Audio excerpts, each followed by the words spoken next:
like to thank the family for entrusting me with this important role. I also want to thank you for sharing your dad, your pawpaw, and your husband with so many of us. If I may, I would like to start with a prayer. Please bow your heads. Lord of life and love, as we give thanks for times past, grant us courage to embrace the present and grace to share the future. In memory of loved ones dear, kindle their flame to shine in the dark and light the path ahead. Show the way that leads to life as we cherish days gone by, and inspire us with a touch of love that faith and hope live on. Amen. So many here today are here because of the impact that Dick Miller had on each of our lives.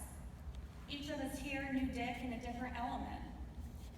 A wonderful quality about him, though, is that he was the same, regardless of the hat that he was wearing at the time. I first met Dick when I was a college student. I was working part-time in the auditor's office. At that time, all I knew was there was this distinguished man that carried himself in such a confident manner. I saw him a lot, but I didn't know him. I knew that he was the council president, but I didn't know him outside of that position. As a teenager, I was merely just trying to learn the different roles of county government. Fast forward 8 years to my first day in office as county assessor. This once man that I would see walking through the halls and coming in and out of the meetings was now sitting in front of my desk. We talked for about 2 hours that day. That was the day I began knowing Dick Miller in such a beautiful new way.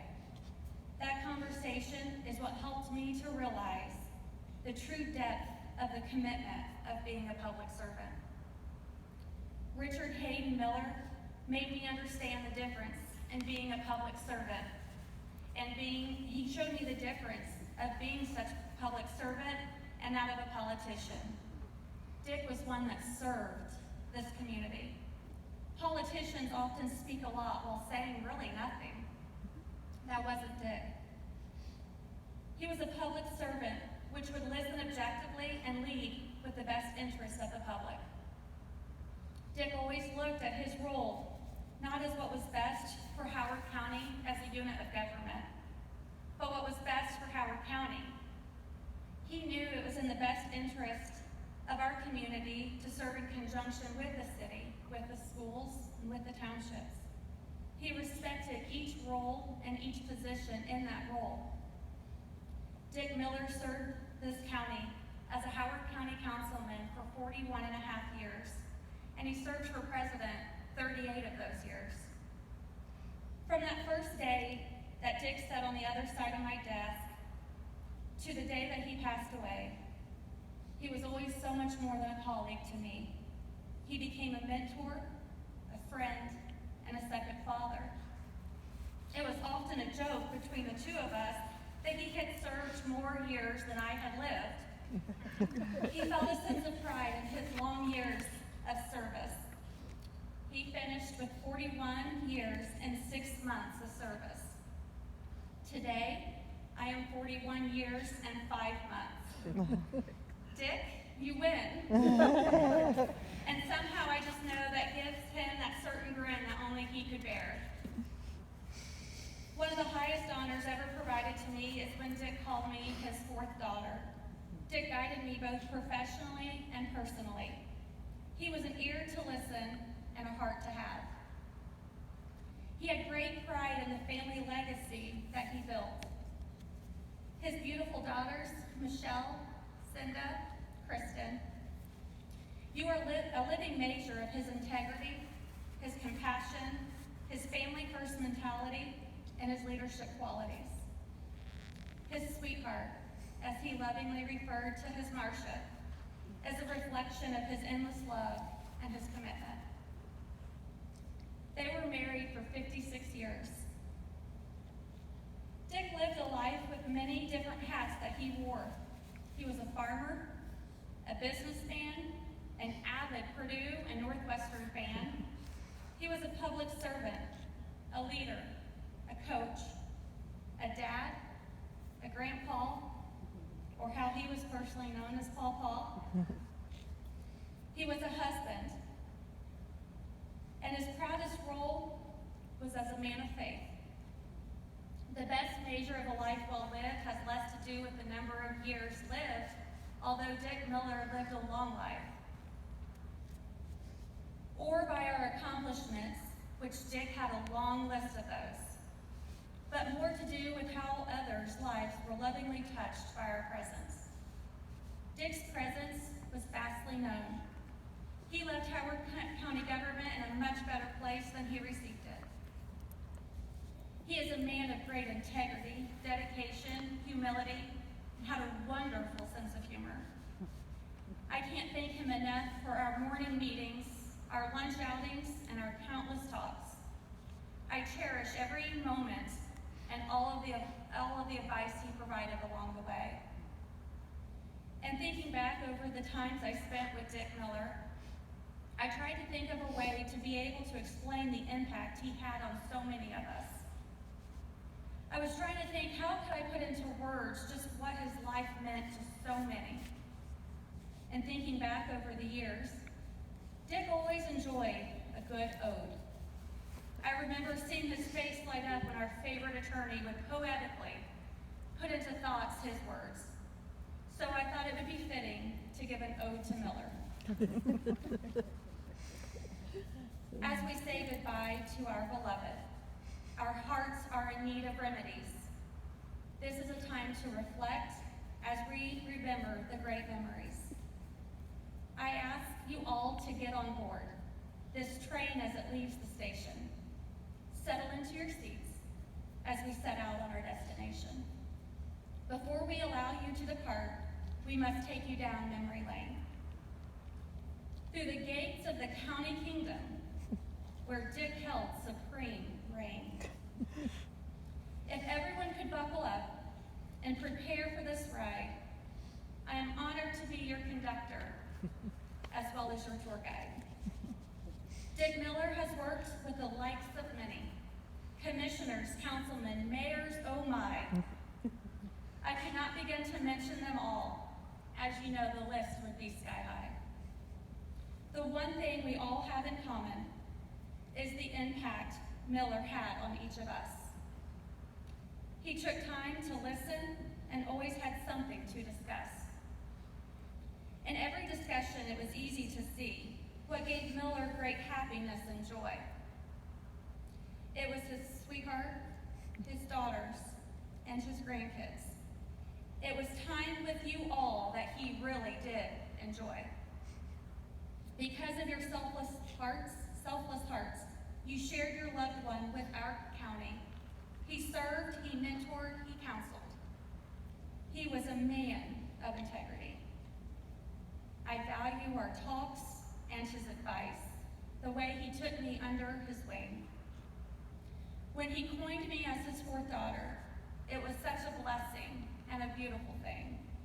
He gave me and others such great guidance that went far beyond the council scope.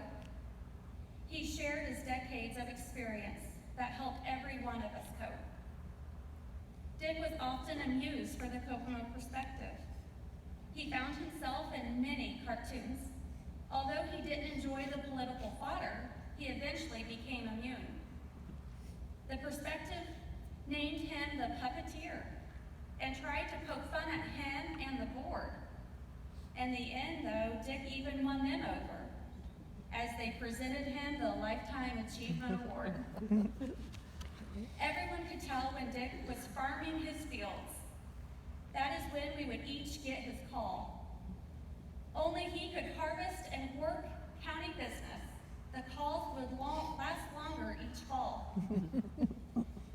When asked to recall their best memories, everyone had so many in which to select.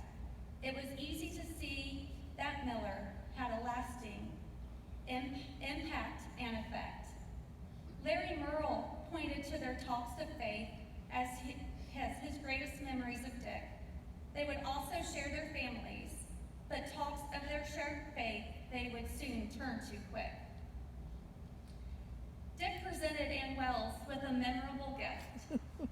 She kept it on her desk with pride. He gave her a shellacked cow patty. We couldn't help but laugh until we cried. Stan Ortman and Jim Papasak served with Miller. They both recalled the many years of service. Dick was the council's fearless leader.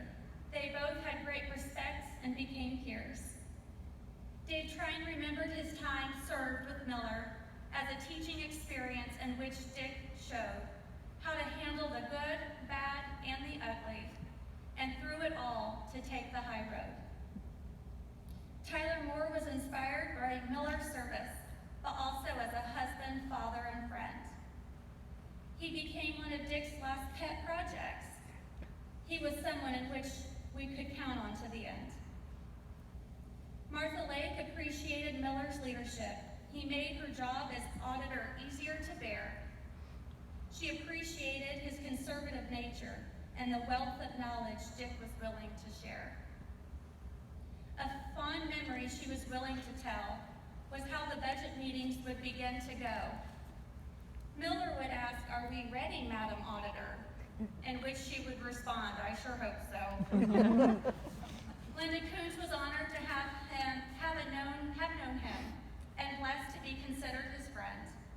She spoke of his natural leadership abilities, for she knew he was someone she could always depend. Greg Blake offered a story of times in years past when Miller offered Greg some advice. It wasn't just Miller's wisdom that was received that day, but how humility and forgiveness will suffice. A memory we all shared, and is special to each of us, was our Wednesday lunch bunch.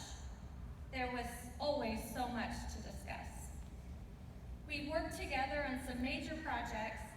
Miller wouldn't rest until the work was done. We worked every morning, noon, and all night, and in the midst asked, "Sis, isn't this fun?" Miller was someone I could trust. We shared many laughs and some tears. He was my mentor and my friend, someone I became close to throughout the years. Dick, you are the glue that held this all together. You are a true pillar of this community. You led with great integrity. You brought this county unity. Our love for Dick Miller will always be alive. Although he is gone, his legacy will survive.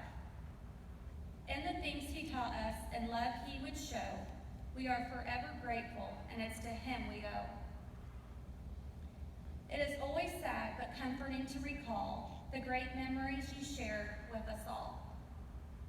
We know the world will keep turning day by day, but our memories of you will never fade away. Your time and heart you would always share. Every step you would show us how much you care. We will never forget our everlasting memories. Miller, what you gave us will last for centuries. As we gather together to reminisce and discuss, we know family is important, for this you showed us. Through death, we should all see what is truly important as you look down. If any of us have forgotten, please just look around. As I try to bring this express into the station, I know I can never say enough to put into words what you mean, how saying goodbye is so tough. Here is a message which carries so much love, hoping it will find you in heaven up above. It's to let you know, Dick, that although you are at rest, you'll live forever in the hearts of those who loved you best. The time has come for us to bid farewell. We will wish you nothing but the best. You will always be remembered and will forever be above the rest.